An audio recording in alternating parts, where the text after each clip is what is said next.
Yes. So this is the one I talk about so much, is just working on your body image. And this is tough.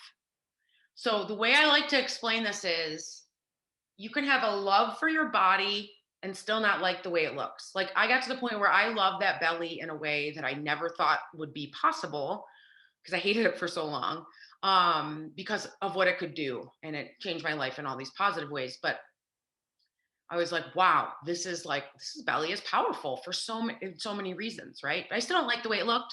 Like I chose surgery. Yes, that fascia was very concerning because I could stick my hand in there, but I also didn't like the way I looked, and that's okay, right? What is really hard with this is if you go into it still with just this disgust for your body, not really feeling um, really empowered in the process at all, then you're going to come out of surgery still nitpicking everything about your stomach because you don't look perfect after these tummy tucks.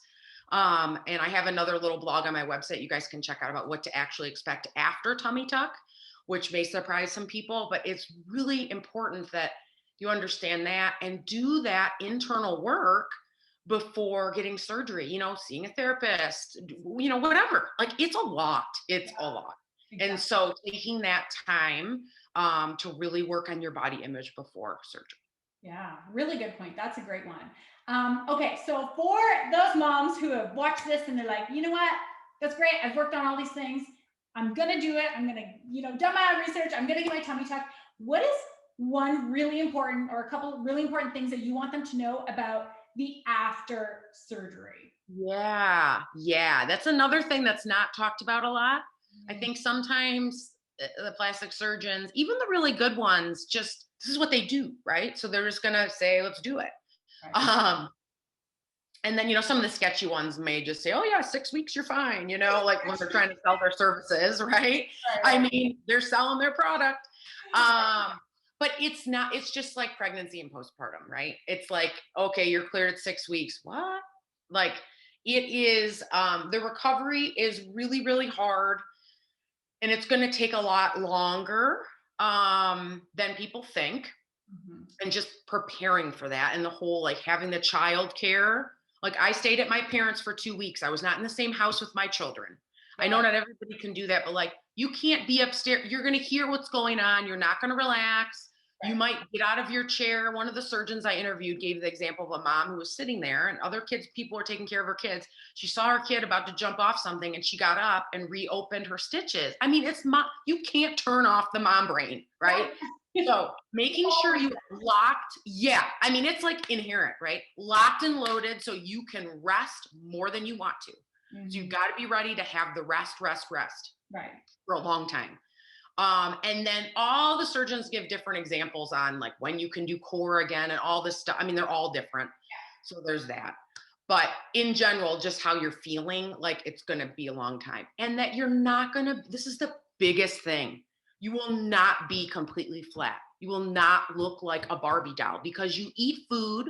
And when you eat food, your stomach expands and drinks water like throughout the day. So when you wake up in the morning, you might be like, "Ooh, I gotta tell you." And by midday, you're not gonna look like that because you're human. Right. Somehow we've forgotten this because after babies, even with a very little diastasis, we still see that difference when we eat, right? It moves more than it did before baby. Right. But we forget because it was so long ago. Pre-baby, we were always skinnier in the morning before we ate. We didn't notice it. We didn't, right? Because it was, I don't know, we were just, life before kids, right? Exactly. But like we were, right? And so post tummy tuck, that's going to happen too. It doesn't mean your repair failed. It doesn't mean anything's wrong, right? Because everyone's really afraid of that. And yes, it can happen, but like, and then the swelling lasts for a lot longer than a lot of people realize too. So you've got the swelling, you've got the bloating from eating, and people can get really upset by that. So you just have to go into it knowing that that's going to be a year process, possibly with the swelling. Right. And then knowing that even after that, you're human and your belly will change. Right.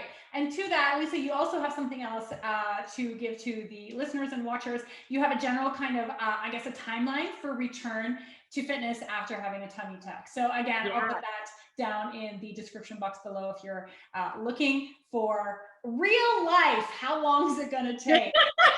Right? Yeah, that was so hard to write because one, surgeons have all different timelines. Two, it is individualized, right? But like overall, we want to err on the side of relaxing a little bit more. And so this can kind of give people a realistic idea of like what to expect. Right, exactly.